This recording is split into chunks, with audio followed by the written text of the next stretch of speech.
What's up, YouTube? It's B-Ren here at the Bazaar. Today we have our first deck tech video, and today we're going to be going over Atla Palani Mess Tender. Atla here is my most favorite deck. It's my most blinged out deck, my pet deck, whatever you guys want to call it. She is a 2/3, but for 2 mana, you can tap her to create a 0/1 green egg token. And then when this egg dies, you get to reveal cards on the top of your library until you reveal a creature card. Put that card onto the battlefield and the rest on the bottom of your library in any order. I'm just going to be going over what the deck all does, how it wins, and other cards that might go good in it.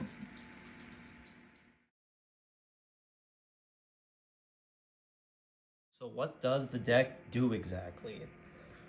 Throughout the game, you're just going to want to always have 2 mana available. You tap those 2, you tap your commander, and you make an egg. It doesn't really seem like much since it's just a 0/1, but upon you sacrificing it or your opponent swings at you and they destroy this egg, they will end up regretting it. Because in this deck, we have some very big, scary dinos, and your opponents will be scared once they hit the battlefield.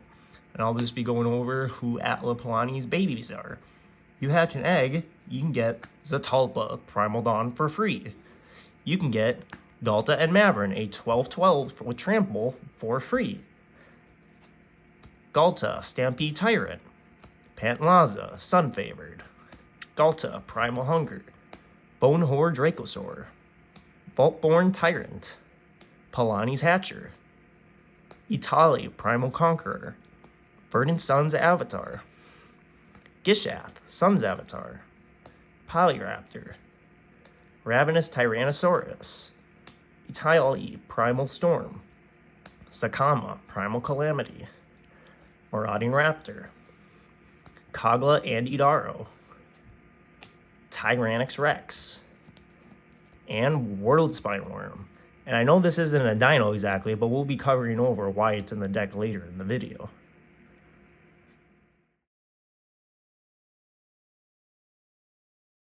Now that you guys know essentially what the deck's supposed to be doing throughout the game, I'm going to go over how to get some extra value through it. And that includes stuff such as sacrifice outlets, token doublers, and tutors to let you manipulate your deck to get the best value on top. So for token doublers, I always like to use Anointed Procession, Parallel Lives, and 1,000-Year Elixir. Anointed Procession and Parallel Lives essentially make you 2 eggs every time one is created. 1,000-Year Elixir is not a token doubler itself. However, though, you can do 2 mana to tap your commander, make an egg, use 1 more to tap the 1,000-Year Elixir, untap target creature, then 2 more to make another egg. So essentially for 5 mana, you can get 2 eggs, which is 2 dinosaurs from the top of your deck. And if you have Anointed Procession or Parallel Lives out, you can use that same 5 mana and make 4 eggs. So that's 4 eggs, 4 dinos from the top of your library, as long as no one interacts with your commander.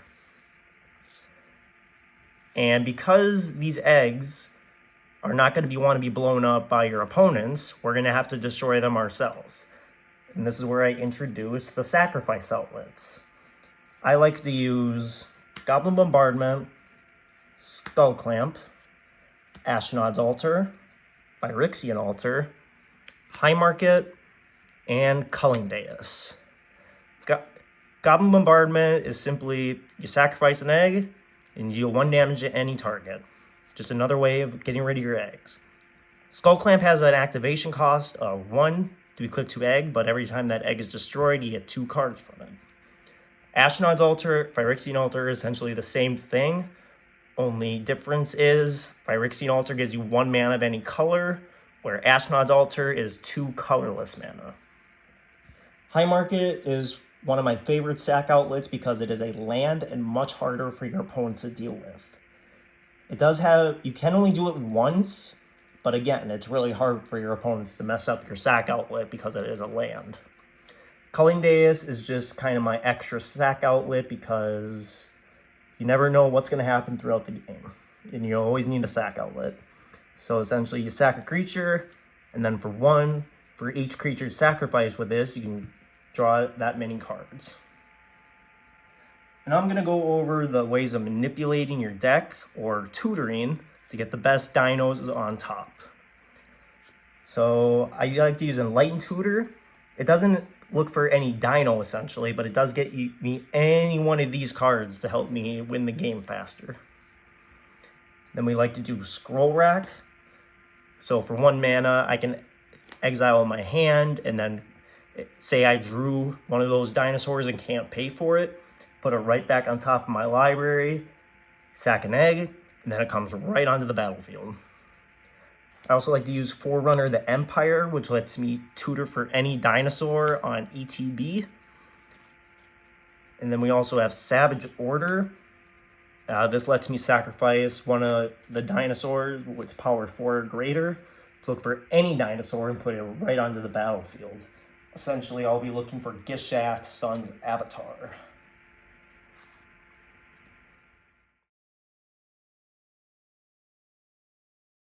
Now that you guys know the offensive game plan for the deck, I'm going to show you guys what other cards you should be adding to Atla. And it's 2 simple words: ramp and interaction. All your dinosaurs are going to be costing in between that 6 and 7 range, so you're going to want to ramp as much mana as you can to make sure you don't fall behind. I run 13 cards of ramp, and a lot of them are just rocks or other ramp spells. So we got 1, 2, 3, 4, 5, 6, 7 rocks, and then 1, 2, 3, 4, 5, 6 ramp spells. All of these cards are going to get more lands onto my battlefield and more mana into my mana pool, so I can essentially cast those dragons in case Atla's eggs don't work out for me. The other form of cards that you're going to want to add are interaction, because your eggs are not going to be there forever, so they cannot protect you the whole game. Especially if your opponents have anything with flying or unblockable, your eggs will mean absolutely nothing on the battlefield. So ways of protecting yourself is just the classic Path to Exile and Swords to Plowshares, which get rid of any creatures that could be a threat to you. I do Contest of Claws due to my dinosaurs always being big, and if excess damage is dealt to a target, I get to discover X, where X is the excess damage. So essentially, I could get my Soul Ring, one of my rocks back, and just for the price of 2 mana. And we also have like Get Lost, Savage Stomp, Deflecting Swat, and then these spells simply just get rid of anything that could be a threat to you. We also have Rhythm of the Wild, which makes all my creatures uncounterable. And then any of the non-token creatures that enter, they can get haste or a 1/1 counter. Then we have stuff like Lightning Greaves, which protects Atla from any threats. And then we have Heroic Intervention, which can protect all of our stuff by giving it hexproof and indestructible till end of turn. And then we also have the One Ring, which essentially is me protection from everything for a turn.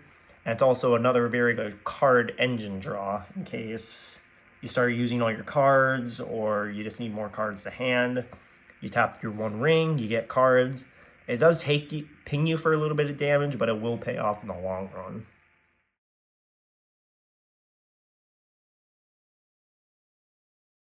Now I'm going to be going over on how the deck will win you the game.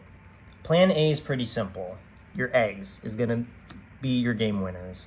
You crack all your eggs, you get your scary dinosaurs onto the battlefield, you turn them sideways, and then you swing at your opponents for lethal. That's the easiest way for you to win the game. That will be your plan A. However, I did add some infinite combos into this deck to get around, like just waiting to swing out for lethal. First combo I'm going to be going over is with my good friend Polyraptor here. He combos off with either Forerunner the Empire or Marauding Raptor. I'll go over the Marauding Raptor one first because it is more simple. So, whenever another creature enters the battlefield under your control, Marauding Raptor deals 2 damage to it. If a dinosaur is dealt damage this way, Marauding Raptor gets +2/+0. So, Marauding Raptor on the field, Polyraptor enters. Marauding Raptor will deal 2 damage to it, creating a copy of Polyraptor because it was dealt damage. This is a copy of Polyraptor. It is a dinosaur. Marauding Raptor will deal 2 damage to it, creating another Polyraptor. So essentially, you make infinite amount of Polyraptors, and with any haste enabler, you can swing out for lethal with infinite amounts of damage. Another way is with Forerunner of the Empire. It's a little bit more tricky though, because Forerunner of the Empire will need an indestructible counter on him. Whenever another dinosaur enters the battlefield under your control, you may have Forerunner of the Empire deal 1 damage to each creature. Forerunner of the Empire on the battlefield, Polyraptor enters. It'll deal 1 damage to each creature. We need to make sure Forerunner of the Empire has an indestructible counter, or else he will die on the 3rd activation cost. So, 1 damage to each creature, Polyraptor is dealt damage, you make a Polyraptor. Another dinosaur entered the battlefield. You may have Forerunner of the Empire deal 1 damage to each creature. 1, 1, 2 Polyraptors. 2 Polyraptors enter. You can deal 2 damage to each creature. 1, 2, 3, 4. You make 4 Polyraptors. However, Forerunner of the Empire will be below 0 toughness, so because we have that indestructible counter on him, he will not die. So essentially what you're trying to do is make infinite amounts of Polyraptors, and with any haste enabler, you can swing out for lethal again. The final combo I want to go over is with this World Spine Worm I explained in the beginning of the video, a discard outlet, and Life Finds a Way. Life Finds a Way reads, whenever a non-token creature with power 4 or greater enters the battlefield under your control, populate, which is create a token that's a copy of a creature token you control. So, Atla Palani on the field, you will need 2 eggs to make this go infinite. Life Finds a Way, and World Spine Worm in your library. We sack an egg to Goblin Bombardment, deal 1 damage to any target. We'll flip cards from the top of our library until we get World Spine Worm. His power is a 15/15, which is greater than 4. Life Finds a Way reads it. We will populate, make another egg. I'll sack that same egg and World Spine Worm to create 3 5/5s, and World Spine Worm will come back into our deck. With the egg trigger, we'll keep revealing cards until we get a creature. World Spine Worm will come back out. Make another egg with Life Finds a Way. So essentially, what we're going to be doing here is we're going to be creating infinite amounts of 5/5s, and with any haste enabler, we can swing them out, or we can just use Goblin Bombardment to sacrifice all those 5/5s and just ping all of our opponents to death. This combo is a little bit tricky because World Spine Worm needs to be the only creature left in your library, but it is another win con for you to win the game.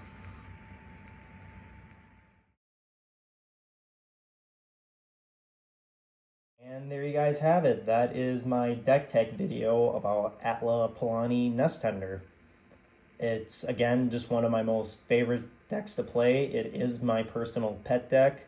I love the fact that these eggs are the threat at the table, whereas people can be playing stuff like the Eldrazi, Dragon, comboing off with Merfolk, Blue Farm players, and everyone's just more scared about the eggs. And it's also just near and dear to my heart. I love the dinosaurs of Magic, and I can't get enough of them. You guys can check out the deck list at my Mox Field. I'll leave a just link in the description. And I hope to see you guys all in the next video. Make sure you like and subscribe. See you all later.